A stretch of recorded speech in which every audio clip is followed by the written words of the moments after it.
ان کو بتایا کہ اگر ہم یہاں سے بٹن دبا دیں، وہ ہمارا میزائل سے مینوفیکچرنگ سیکشن تھا، وہ ہم نے یہ تیاری کی ہوئی تھی کہ اگر ہم چاہتے تو وہیں سے میزائل فائر کر سکتے تھے اور 5 منٹ میں وہ دہلی کو اڑا دیتی۔ تو بالکل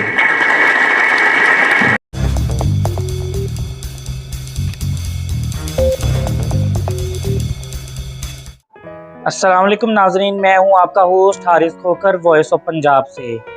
آج جس ٹاپک پہ ہم بات کرنے لگے ہیں وہ ہے ہمارے ہیرو ڈاکٹر عبدالقدیر خان، جنہوں نے پاکستان کے لیے ایک ایسا کام سر انجام دیا جس سے پاکستان کی دفاعی صلاحیت اتنی مضبوط ہو گئی اور پاکستان کے جو دشمن ہیں وہ پاکستان پر میلی آنکھ ڈالنے سے گریز کرنے لگے۔ جیسے کہ آپ جانتے ہیں کہ ہمارا دشمن ملک انڈیا ہمیں دھمکاتا تھا، اور جو ہمارے اور دشمن ملک ہیں وہ بھی ہمیں نیچا دکھاتے تھے اور ہم سے اپنی پالیسیاں منواتے تھے،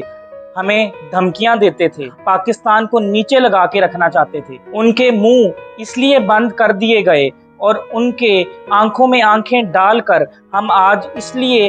دیکھ سکتے ہیں، اس کی وجہ صرف اور صرف ڈاکٹر عبدالقدیر خان ہے۔ ڈاکٹر عبدالقدیر خان باہر سے پڑھ کر آئے، پاکستان جب وہ آئے انہوں نے جنرل ضیاء الحق کو ایک خط لکھا جس میں انہوں نے بتایا کہ میں پاکستان کے لیے ایک ایسا بم بنانا چاہتا ہوں جس سے پاکستان کی دفاعی صلاحیت بہت مضبوط ہو جائے گی۔ اس دور میں کئی ممالک جیسے امریکہ، انڈیا اور بھی کئی ممالک، رشیا،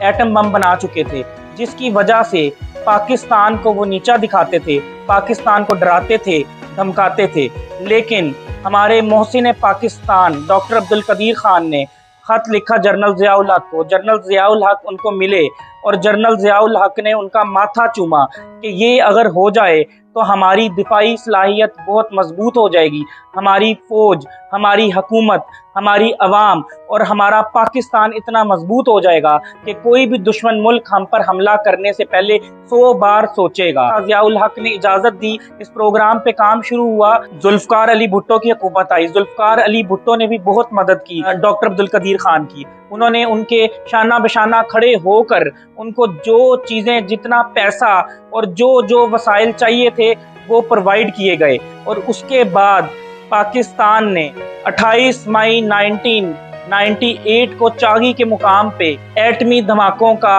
کامیاب تجربہ کر لیا۔ امریکہ سے بہت زیادہ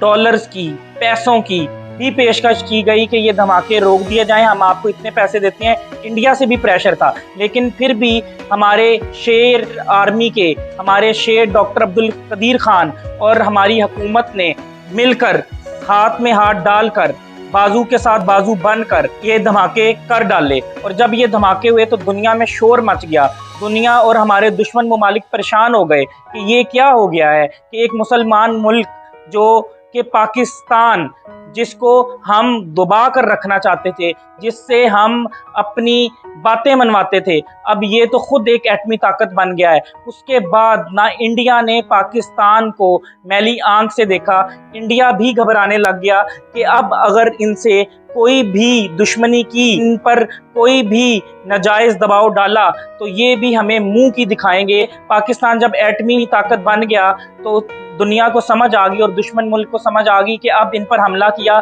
تو وہ ایسا ہوگا کہ جیسے شیر کے منہ میں ہاتھ ڈالنا ہوتا ہے۔ کریڈٹ جاتا ہے پاکستان آرمی کو، پاکستان کی ISI کو، پاکستان کی آرمی اور ISI کو سلام پیش کرتا ہوں میں، اور ڈاکٹر عبدالقدیر خان محسن پاکستان کو سلام پیش کرتا ہوں۔ پاکستان کے جو محسن ہیں، پاکستان کے جو سٹارز ہیں اور جنہوں نے پاکستان کو سرو کیا ہے، ان کو ان کی زندگی میں خراج تحسین پیش نہیں کیا جاتا، اور